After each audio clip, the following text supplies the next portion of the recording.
Jampang pagawean teh kala dipaehan kabeh walandana.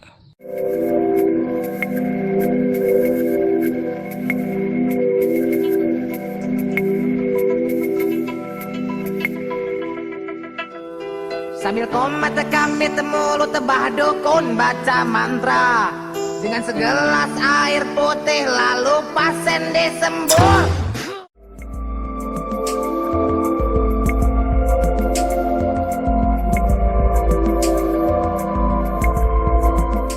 Tenang pan bureng, sing sanajan maneh maot oge awak jeung baju maneh bakal ngagedean.